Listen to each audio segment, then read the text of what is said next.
Terus kita lanjutkan. Selanjutnya,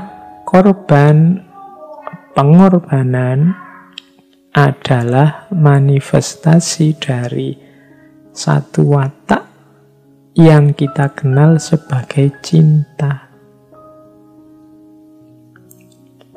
Orang itu kalau mode hidupnya adalah cinta, maka pengorbanan itu bukan sesuatu yang berat. Kalau orang sudah jatuh cinta, tadi kan di antara yang memudahkan orang berkorban itu kan ego yang rendah.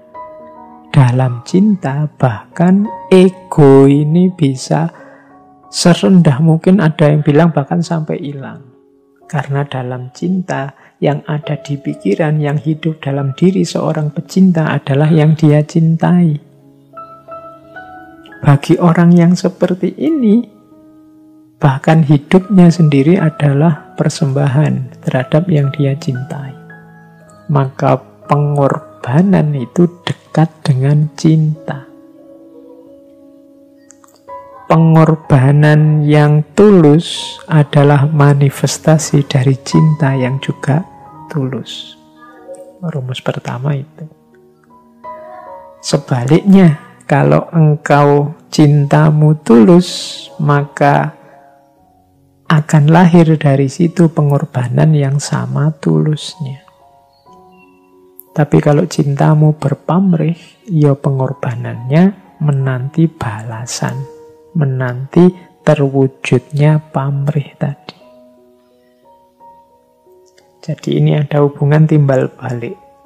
Orang yang pecinta sejati akan terdidik dirinya untuk mudah melakukan pengorbanan. Dan orang yang membiasakan dirinya untuk berkorban, menghidupkan karakter-karakter seorang yang mudah berkorban, maka akan terbentuk jiwa pecinta dalam dirinya. Kalau cintanya masih berpamrih, ya pengorbanannya juga masih berpamrih. Masih ingin balesan. Kamu sudah tak traktir hampir tiap malam minggu, masa di WA saja ndak bales? Nah, itu mungkin ada pamrihnya. Minta dibales. Minta rewardnya. Minta balasannya. Kalau masih ada pamrih-pamrih berarti belum tulus. Ya pengorbanannya juga belum tulus. Dikalkulasi terus, dihitung terus. Selama aku bersamamu, sudah habis berapa aku? Nah, itu berarti masih kalkulasi-kalkulasi yang berpamrih, bukan cinta. Maka biasakan berkorban, biasakan melakukan pengorbanan. Selain tadi dia sebagai jalan untuk sukses, dia juga sebagai manifestasi dari cinta. Oke, saya lanjutkan. Jadi manfaat pertama itu. Selanjutnya, pengorbanan juga punya nilai pembebasan diri dari ego. Orang yang berkorban itu kan orang yang sedang nantang egonya. Manusia itu kan biasanya ingin senangnya sendiri, ingin enaknya sendiri, ingin benarnya sendiri. Sementara dalam berkorban, itu orang melakukan yang sebaliknya. Dia ingin orang lain bahagia. Dia ingin yang dia miliki diberikan pada orang lain. Jadi ini kan nabrak semua dengan ego. Maka berkorban itu ekuivalen dengan ketika orang membebaskan diri dari egonya.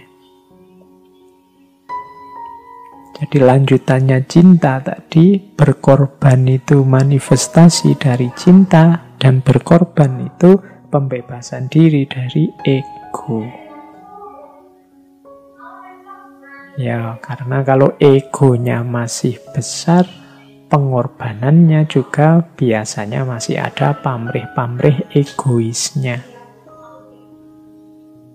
Jadi pamrih egois itu contohnya di situ saya tulis, misalnya kalau ada orang ngomong, loh, saya melakukan ini demi cinta misalnya.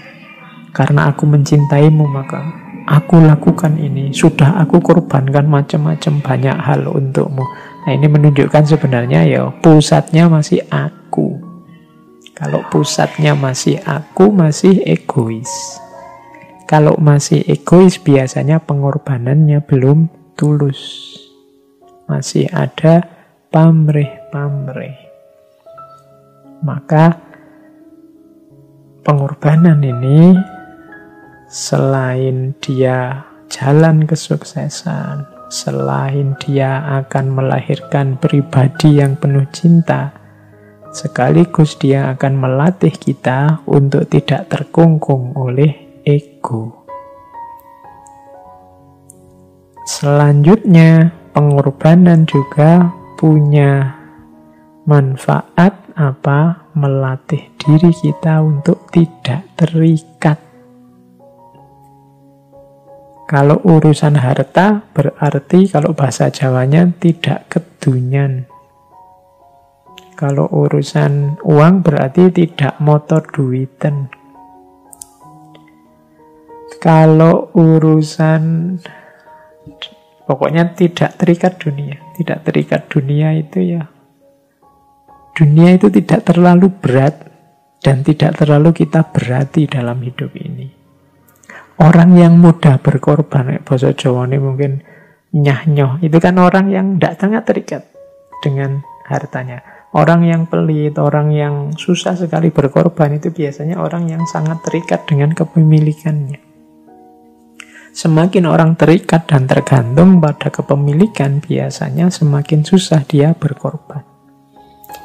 Ini sapiku, aku sudah memelihara sejak dia pedet, sejak dia kecil, masa harus dikorbankan? Ini kalau dijual kan mahal untuk ini. Itu ada keterikatannya.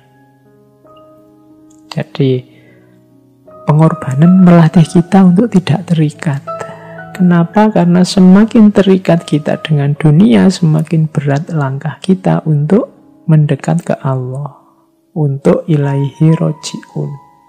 Maka agama di antara hikmahnya mengapa kita, kalau dalam Islam disunahkan untuk berkorban, untuk melatih jiwa kita agar tidak terlalu terikat oleh dunia. Melatih kita untuk menyapih dunia. Karena kalau tidak, kalau kita nyusu terus ke dunia, kita tidak akan jalan-jalan ilaihi roji'un. Kita tidak akan bergerak mendekat ke Allah. Maka banyak sarana oleh Allah diberikan biar kita ingat dan segera sadar tugas kita adalah kembali kepadanya. Dunia hanya media, hanya alat, hanya sarana. Jangan memberati kita dan jangan dijadikan tujuan. Nah, berkorban dan pengorbanan itu mendidik jiwa secara luar biasa untuk tidak terikat oleh dunia. Nah, teman-teman, ada berapa tadi ya? Ternyata mentalitas orang yang rela berkorban itu ada banyak manfaatnya.